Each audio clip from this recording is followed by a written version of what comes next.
Petite visite de mon musée virtuel. Alors j'ai bien sûr tous les éléments chez moi ou dans ma salle de technologie. Alors en tant qu'enseignant de technologie, je suis amoureux des objets et donc j'ai voulu laisser une trace, laisser en mémoire en fait de cette évolution que l'on peut avoir étant donné que la technologie évolue de jour en jour.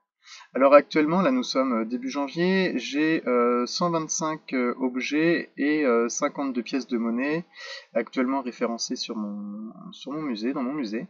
Donc j'ai 170 objets de présentation. On va rentrer un peu plus en détail dans ce musée. Alors ici, regardez bien l'image du milieu. Vous voyez qu'ici, là, avant, il y avait énormément d'objets. On va dire qu'un objet avait une fonction. À l'heure actuelle, c'est plus le cas. À l'heure actuelle, la grande majorité des fonctions que chaque objet pouvait avoir, on l'a au travers d'un seul et unique objet, le smartphone que nous avons tous dans la poche.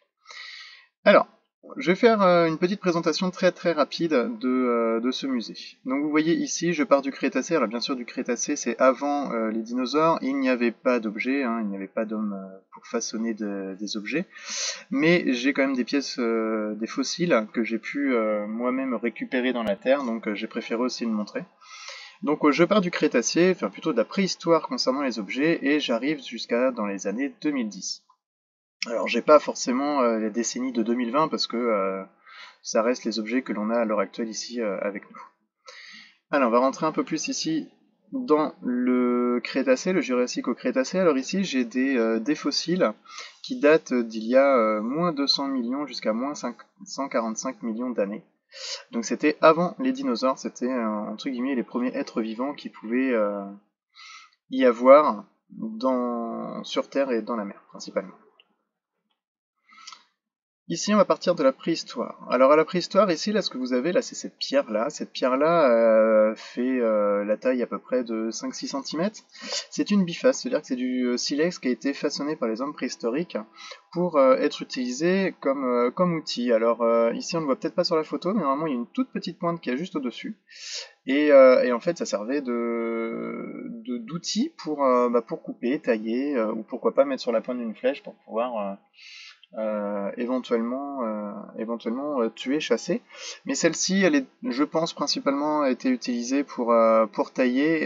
Et ici, vous voyez un petit creux là. Je pense que les doigts avaient été mis là pour pouvoir bien appuyer sur la pierre. Donc là, hein, nous sommes dans l'ère de la préhistoire.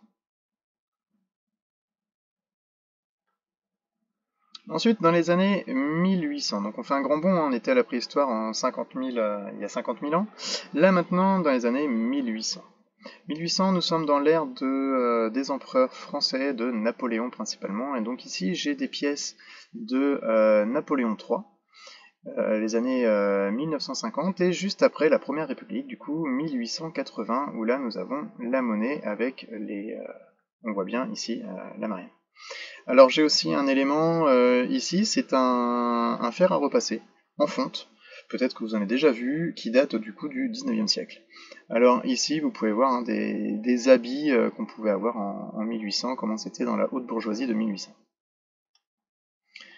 Dans les années 1900, on fait 100 ans en arrière, donc ici la monnaie est complètement différente, vous voyez hein. Les outils aussi. Alors les outils, il n'y avait pas forcément l'électricité partout, donc il y avait beaucoup de choses manuelles. Là, ici, vous voyez une chignole à Villebrequin.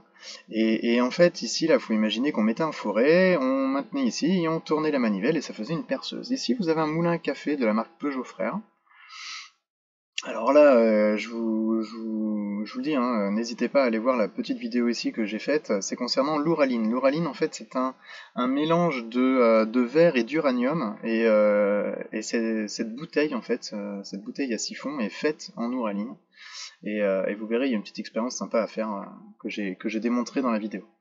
Ici, j'ai aussi une lampe de vélo, alors une lampe à carbure à l'intérieur, c'est-à-dire qu'il y avait un comburant à l'intérieur hein, et on l'allumait et ça permettait d'éclairer le vélo. Ensuite, les années 1910. Alors là, j'ai quelques pièces de monnaie et aussi des journaux de la Première Guerre mondiale, les journaux qui s'appellent Le Miroir. 1920, donc là nous sommes entre deux guerres. La monnaie, on a toujours nos petites pièces à trous, hein. Là c'est que des pièces de monnaie. 1930, alors là j'ai un peu plus de choses. Alors déjà 1930, on est à la fois entre deux guerres, mais à la fois aussi à la fin des années 1930, dans la Seconde Guerre mondiale. Alors ici en pièces de monnaie, regardez ici les pièces, elles sont complètement différentes, elles sont très très très légères.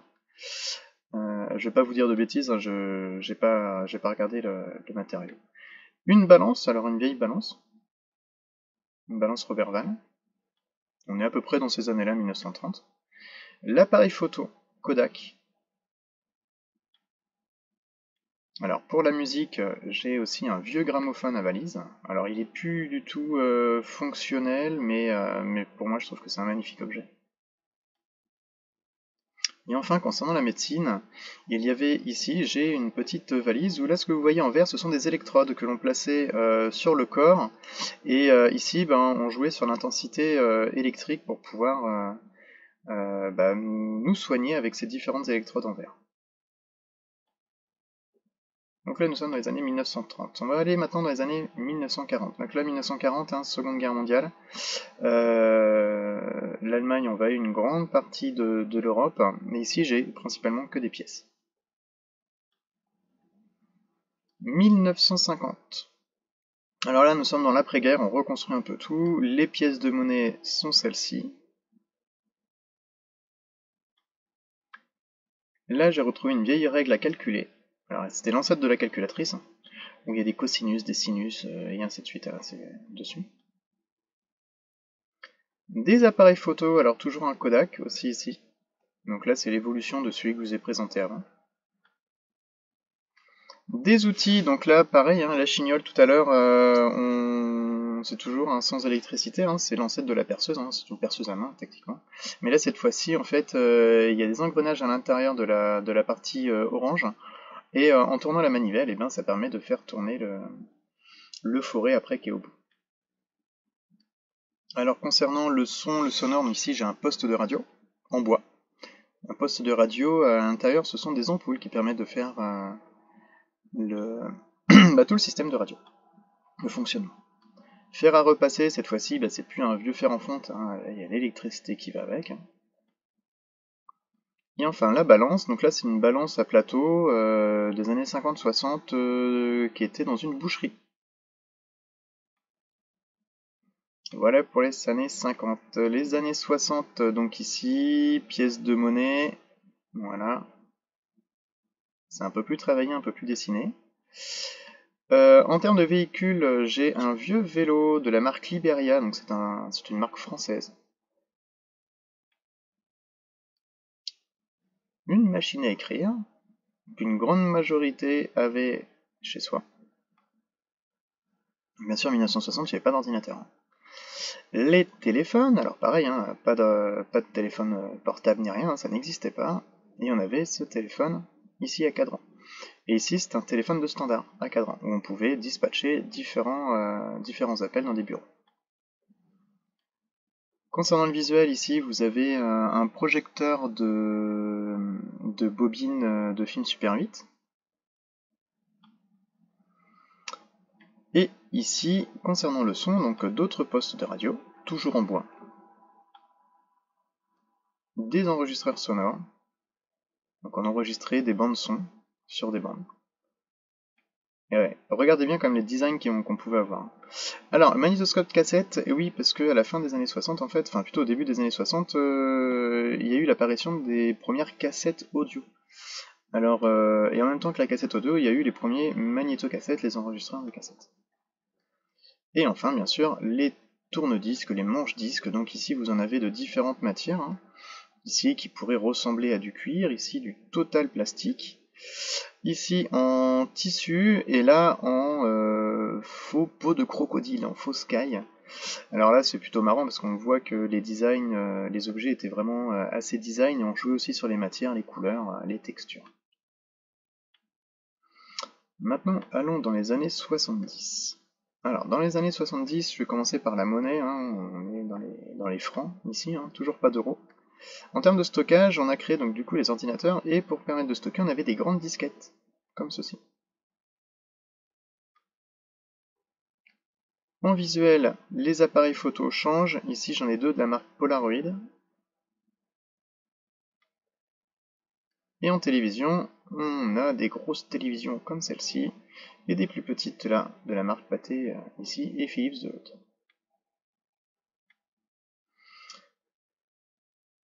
Concernant les radios, vous avez ce qu'on appelait le transistor sonore. Donc en fait, c'était des petites radios portatives que l'on pouvait avoir et déplacer un peu partout. Concernant les films, pareil, hein, ici vous avez un projecteur un peu plus grand, mais toujours muet et en noir et blanc, et ici la caméra qui permet de filmer et d'enregistrer après dans les bobines pour mettre dans les projecteurs. Et ici vous avez donc ce projecteur là, je l'ai réparé et j'ai fait une petite vidéo que vous pouvez voir ici sur le côté à gauche, permettant de voir la restauration que j'ai pu faire sur ce projecteur. Et enfin, l'apparition aussi des premières consoles de jeux. Donc là, nous sommes dans la première génération de consoles de jeux. La première génération couvre les années de l'année 1972 à 1980, où là, on avait les premières consoles de salon, ici de marque française, où on avait, on va dire, le cultissime Pong, le ping-pong, mais aussi quelques consoles de jeux portables, que l'on pouvait avoir ici. Enfin, dans les années 80, on a modernisé un peu plus tout ça. Donc le stockage, cette fois-ci, on avait encore des disquettes, hein, un peu plus grosses, enfin plus petites en taille mais plus grosses en capacité, et surtout aussi les cassettes. Dans le transport, ici j'ai une vieille 125 DTMX de 1983 que j'ai restaurée du début du projet jusqu'à la fin. Donc là, vous pouvez suivre tout le début de la restauration de cette 125 DTMX.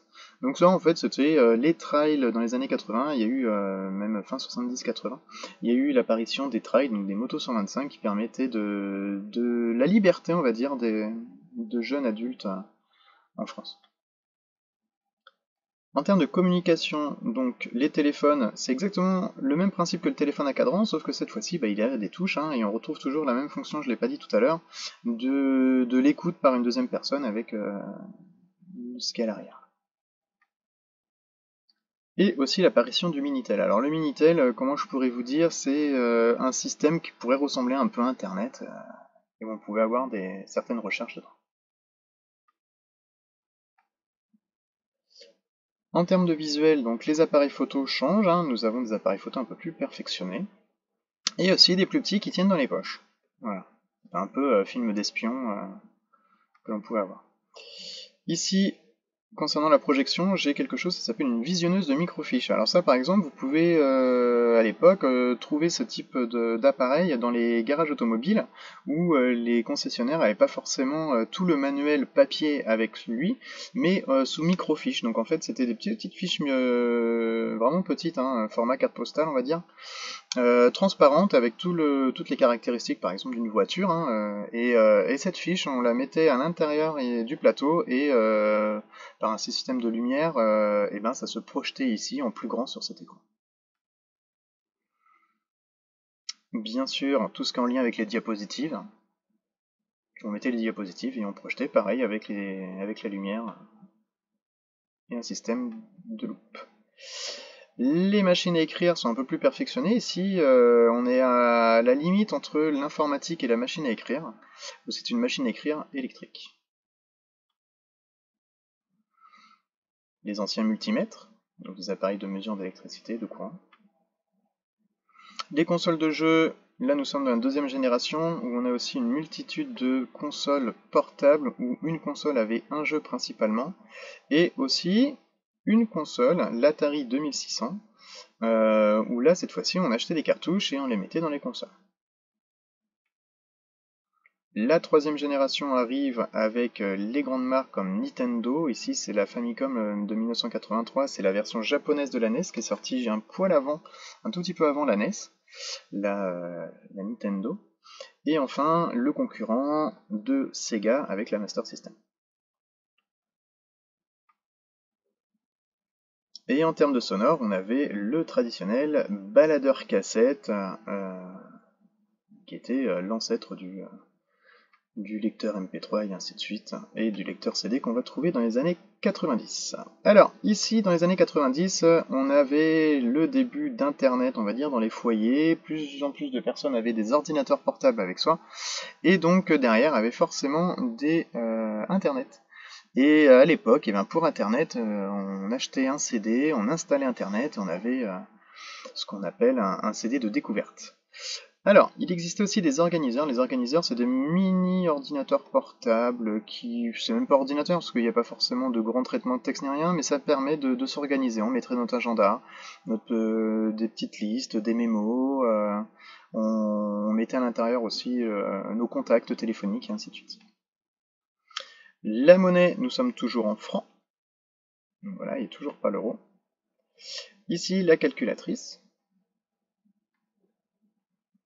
Le tatou qui permettait de savoir si on devait rappeler une personne. En fait, c'était l'ancêtre des SMS, mais c'était que cet objet-là qui permettait de recevoir. On ne pouvait pas envoyer, mais juste recevoir des messages. En visuel ici, le rétroprojecteur. Donc comme c'est un peu l'ancêtre de la visionneuse microfiche, hein, sauf que là, ça va projeter non pas dans un écran, mais directement sur un mur.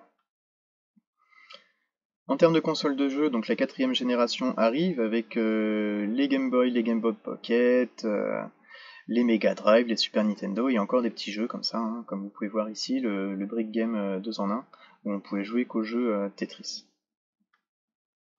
La 5ème génération arrive aussi avec la Nintendo 64 et la première PlayStation. Donc là nous avons Nintendo 64, encore des cartouches que l'on mettait à l'intérieur des consoles, et PlayStation avait sorti les premières consoles où on mettait un CD à l'intérieur.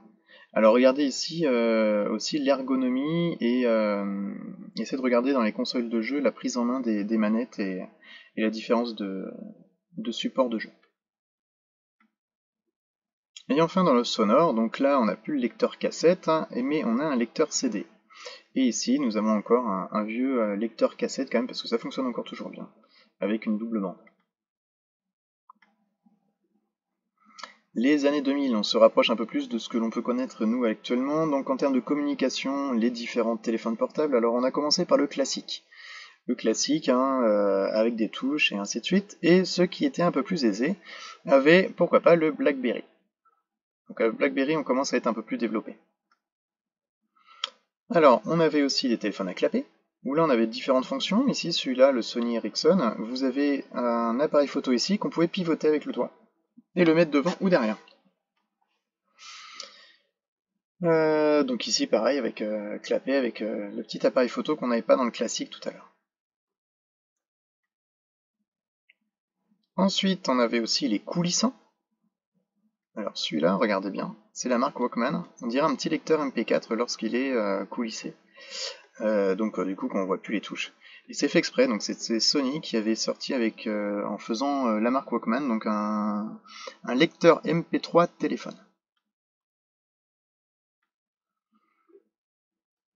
Donc toujours dans les doubles fonctions, ici on pourrait croire que c'est un appareil photo numérique, mais en fait c'est tout simplement un téléphone portable.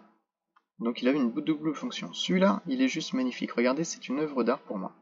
Donc on a des matériaux nobles, hein, comme du cuir, comme du tissu. Ici, là, c'est du tissu avec la marque Nokia.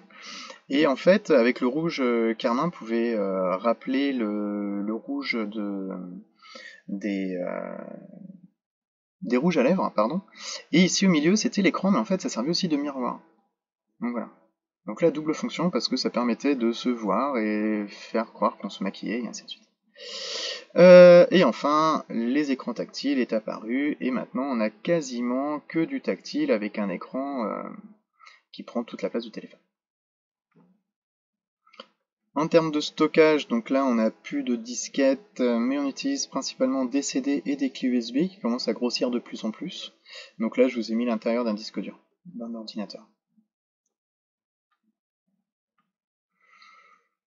En termes de visuel, l'appareil photo évolue aussi forcément, hein. Plus la mémoire va évoluer, plus on va améliorer la qualité d'image. Et ici, une caméra. En console de jeu, nous sommes dans la 6ème génération, donc là on a des grandes marques comme Neo Geo, là c'est du Nintendo avec la Game Boy, Donc là nous sommes dans des consoles portables, et ici les consoles de salon. Donc Nintendo sort la GameCube. Alors regardez hein, l'ergonomie hein, des manettes. Alors plus le jeu va être performant, bah, plus il va y avoir de fonctions, et donc plus il va y avoir de touches. Ici la Xbox, donc la première Xbox sortie de chez Microsoft. Et ici la PS2 Slim de chez PlayStation. Et ici 7ème génération. Donc là la Xbox c'est la 2ème génération, la Xbox 360. La Nintendo DS, alors ça pouvait rappeler un peu les premières consoles de chez Nintendo qu'on a vues dans les années 80, où il n'y avait qu'un seul jeu, les Game & Watch. Et grande révolution, du coup, Nintendo sort ici la première console avec une manette sans fil, et surtout avec des capteurs gyroscopiques à l'intérieur. Donc lorsqu'on incline la manette de la console, et ben, on agit directement sur le jeu. Alors je l'ai pas dit tout à l'heure, hein, mais dans les années ici, dans la 6ème génération, il y a eu aussi une innovation qui a un peu avorté concernant les consoles de jeu, c'est que dans la GameCube, en fait, c'est un CD, mais le CD il est plus petit que les CD classiques. Et ça, on l'a pas trop revu après.